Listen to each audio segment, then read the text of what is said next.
Daniel was one of the great sages of the Old Testament, remembered for his wisdom and his faithfulness to God.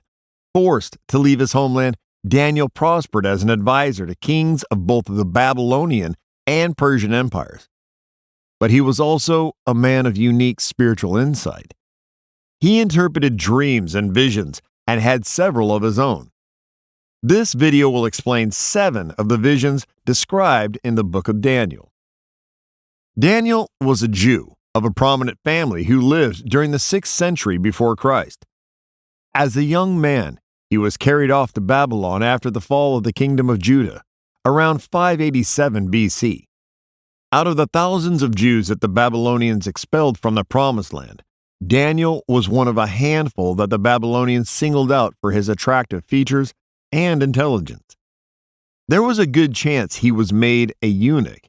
The Bible does not record him having a wife or children, but he was trained to serve in the court of Nebuchadnezzar, the king of Babylon, the same man who was responsible for the sack of Jerusalem and the downfall of the kingdom of Judah.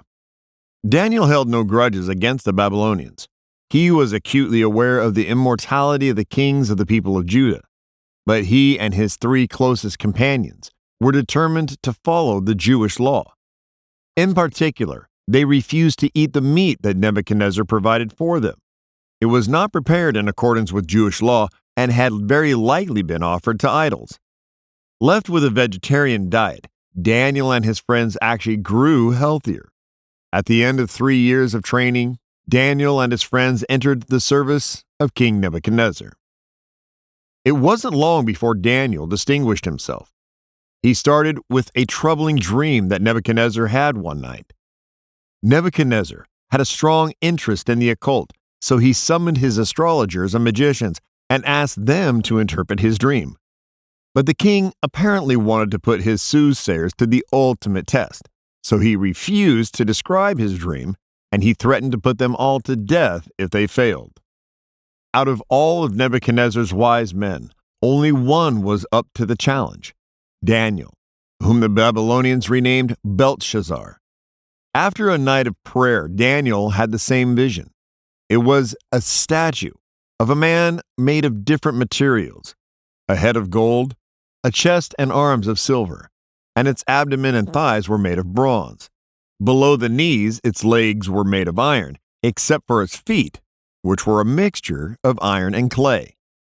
Then a rock struck the statue's feet and destroyed it. The rock grew into a mountain that filled the earth. Daniel explained that the statue represented 4 great empires.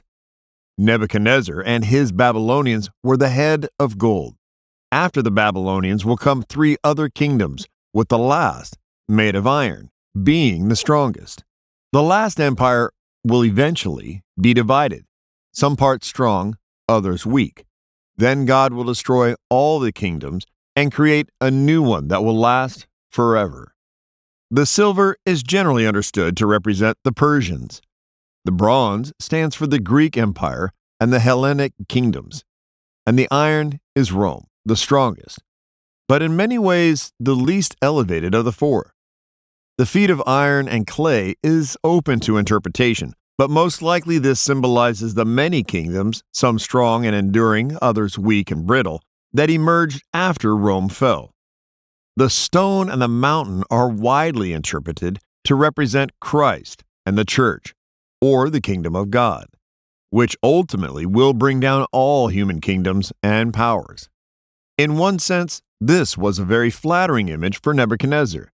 His empire was the golden head, the best of the great human empires. But it was also a sobering one. His kingdom would not last forever. None of them would. That was probably the part that left him troubled. Not so troubled that Nebuchadnezzar couldn't succumb to pride, though. He built a golden image 90 feet tall near Babylon, very likely resembling himself, and gave the order that people were to worship it. Daniel managed to escape trouble. Either he wasn't found out or he might have been sent away on official business. But his Jewish friends, known by their Babylonian names of Shadrach, Meshach, and Abednego, refused to worship. Nebuchadnezzar sentenced them to execution by being thrown into a furnace. But miraculously, Daniel's friends were unharmed. Nebuchadnezzar gave credit to God for preserving them, but he would be humbled even further.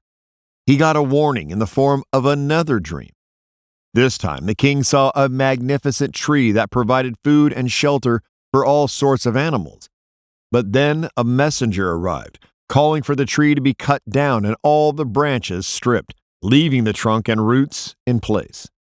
The messenger added, "Let him be drenched with the dew of heaven, and let him live with the animals.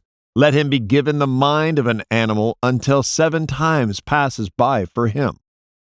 When he told Daniel of this dream, Daniel was saddened, telling Nebuchadnezzar, "I wish this message had gone to your enemies." Then he explained that the tree represented the king, but that the king would go crazy and be driven away from society. Nebuchadnezzar would act like an animal eating grass and living in the wild for 7 years until he acknowledged that God was sovereign. The stump and roots of the tree that remained meant that Nebuchadnezzar could be restored as king when and if he acknowledged the Lord as God. Daniel urged the king to repent and possibly avoid this time of insanity. Unfortunately, Nebuchadnezzar could not avoid this punishment. About a year later, as he boasted about the magnificent city of Babylon he had built, the king lost his mind. According to the book of Daniel, Nebuchadnezzar spent 7 years living as an animal before regaining his sanity. Afterward, he acknowledged the glory of God, saying, "All his ways are just, and those who walk in pride, he is able to humble." Nebuchadnezzar's successors were less capable. The empire went through a period of instability marked by assassinations. Finally, a king named Nabonidus took the throne and restored some stability. But Nabonidus himself was away from Babylon for long periods, and his son, Belshazzar, became the power behind the throne, to the point where Daniel himself refers to Belshazzar as king. Nebuchadnezzar was proud, but he wasn't a fool. Belshazzar combined pride with recklessness, and it cost him everything. During a grand banquet around 539 BC, Belshazzar called for his servants to bring the goblets that the Babylonian armies had looted from the temple in Jerusalem, so he could use them to serve his guests. As they toasted each other and their idols with the goblets from the temple, a hand appeared and wrote something on the wall. Nobody at the banquet could read it, and Belshazzar's scholars couldn't make heads or tails of it either. Whatever it was, the writing absolutely killed the mood. Belshazzar offered the 3rd highest position in Babylon to the man who could interpret the words. Someone remembered Daniel, and he was summoned to the banquet hall. We can imagine Daniel looking at the writing, then turning his eyes heavenward just long enough to whisper to God, "I see what you did there." Before telling Belshazzar he could keep his honors, they won't matter anyway.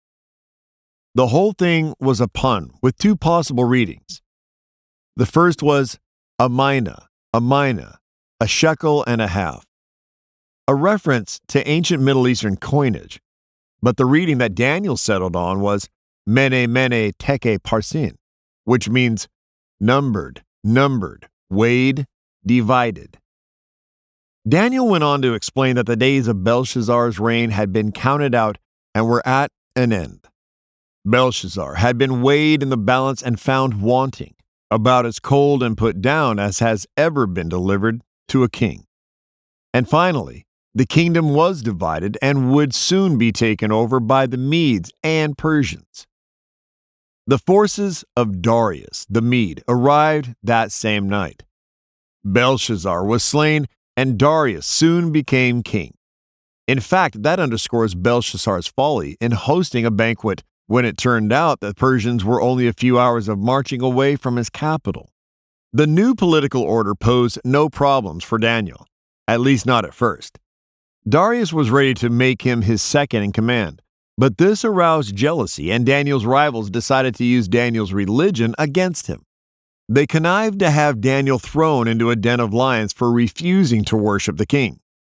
but miraculously, Daniel survived. Daniel's account then goes back to describe a couple of visions he had before the fall of Babylon. The first was the vision of 4 beasts, which came to him one night early in Belshazzar's reign. 4 strange creatures emerged from the sea, and like the statue, they represented 4 kingdoms. A lion with 4 wings represented Babylon. Somehow, the creature lost its wings, but it was lifted up so it could stand on its 2 feet like a man, and it was given a man's heart. The second beast looked like a bear lying on its side with 3 ribs in its mouth. It was told to get up and eat your fill of flesh. This was Babylon. Next was a leopard with 4 wings and 4 heads. This was Greece, whose conquest under Alexander the Great were astonishingly swift, but Alexander's empire quickly broke up into 4 separate kingdoms. Finally, there was a terrifying alien beast. Daniel didn't know what to compare it to, but it had iron teeth, echoing the iron legs that represented Rome in Nebuchadnezzar's vision of a statue. The beast had 10 horns, and then a small horn emerged with eyes of a man and a boastful mouth. After that, the Ancient of Days arrives to hold court. The monster was killed, and the Son of Man arrives. The Ancient of Days gives him everlasting authority. In his vision, Daniel asks a bystander about the 4th beast and its horns, and is told that the beast is a 4th kingdom that would be different from the others, and the 10 horns would be 10 kings, and then the last horn, the boastful one, would be a king who would oppress God's people severely, but he would eventually lose his power as well. Daniel was troubled by his vision and the thought of persecution, no matter how far in the future it might be. He was even more troubled later on during Belshazzar's reign by the vision of the ram and the goat. In his dreams, he was standing near a canal in the Persian capital of Susa, which he might have visited as an emissary of the Babylonians before the empire fell. He saw a ram with 2 horns running to the north, south, and west. Nothing could withstand its attacks until a goat appeared in the west. The goat charged the ram furiously and broke its horns. But then the goat's horn broke, and 4 new horns replaced it. And then the imagery turns really weird. A small horn grows out of one of the goat's 4 horns. It starts off small, but grows to incredible size, attacking the south and the east and the beautiful land of Israel. It reaches the heavens. There is a rebellion against it, and on account of the rebellion, it ends daily sacrifices. In Daniel's description, it prospers in everything it does, and truth is thrown to the ground. Then Daniel hears a voice asking how long it will take, and another voice answers that the sanctuary will be reconstructed after 2,300 days. Then the angel Gabriel appears to offer more explanation. The ram represents Persia, and the goat stands for Greece, which will split into 4 kingdoms. Later on, a king will arise in one of those 4 kingdoms. Gabriel describes him as a stern-faced master of intrigue. He will eventually be destroyed, but not before causing tremendous destruction. A lot of speculation has been made about the little horn. Many identify it with the Seleucid king, Antiochus Epiphanes. The last part of his name means God manifest. This was not a man who suffered from low self-esteem. His kingdom would control Judea, and while Greek kingdoms usually tolerated the Jewish religion, Epiphanes' rule would turn oppressive, going as far as stopping traditional Jewish worship at the temple, instituting worship of Zeus, and having a pig sacrifice there. These outrages eventually led to the Maccabean revolt and the creation of an autonomous Hasmonean kingdom in Judea. Whatever the meaning, the vision left Daniel appalled. He was ill for several days. Later on, during the reign of Darius, Daniel had another vision. He had been fasting and praying for the end of Israel's exile. In the midst of his prayer, Daniel sees Gabriel again. Gabriel tells Daniel that 77s, periods of 7 years, making a total of 490 years, had been set aside for the Jews and Jerusalem to atone for sin and put an end to wickedness. After the decree to rebuild the city and the temple, already predicted by the prophet Isaiah, there would be 7 sevens and another 62 sevens. Then the Anointed One would appear, but he would be cut off. Then the city and the sanctuary would be destroyed again. The vision affirms that the people of Israel would return to their homeland. In fact, Daniel would live to see the decree go out. Then it goes further, predicting that Christ would arrive while that second temple stands. But it would be a sobering vision as well, warning that the Messiah would be rejected and that the second temple would not stand forever. It's probably a bad idea to get bogged down in counting years. Gabriel tells Daniel that a total of 69 sevens, or 483 years, would pass between the return to Jerusalem and the arrival of the Messiah. But those are given as separate periods of 49 and 434 years, with nothing to say that one immediately follows the other. Daniel describes one more vision, one that came after Darius had given away to King Cyrus, very likely after Cyrus issued his decree allowing the Jews to return to Jerusalem and rebuild the temple.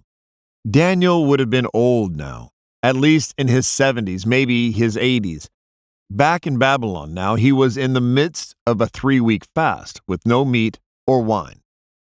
Standing along the banks of the Tigris River, Daniel saw a man, or more likely, another angel.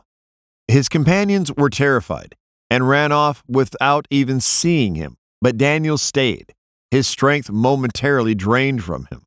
The angel told Daniel that he had been detained by someone he called the Prince of Persia. But this was probably not Cyrus, because the angel also said he had gotten aid from Michael, one of the chief princes, meaning that the princes here are angels. The whole thing hints at spiritual conflict involving angelic beings. The angel then gives Daniel a lengthy description of conflicts between the kings of the south and the north. It is a long story of power struggles, wars, and scheming, most likely involving the Greek dynasties of the Ptolemies, based in Egypt, and the Seleucids in Syria, with Israel trapped in the middle. The story ends with an account of the Last Judgment. Those were the visions of Daniel, at times humbling, terrifying, and sometimes just strange. But all of them point to a sovereign God, who uses kingdoms for his own end, and whose plans are more important and subtle than those of any earthly government. The visions of Daniel aren't just ancient dreams. They are divine blueprints. They remind us that behind every empire, every king, every war, God is writing a greater story. Daniel saw beasts rise and fall. He saw kingdoms crumble. He saw the Son of Man exalted. But most importantly, Daniel saw what we often forget. Heaven is not silent. God speaks, even in exile. So if you're feeling like you're living in Babylon, if the world seems like a statue made of fragile feet and arrogant empires, remember this: God still gives visions. God still rules history, and his kingdom is coming. If this message stirred your spirit, don't keep it to yourself. Share it. Comment what stood out. Subscribe for more sacred insights. Until next time, stay rooted in the Word, and remember, the story isn't over.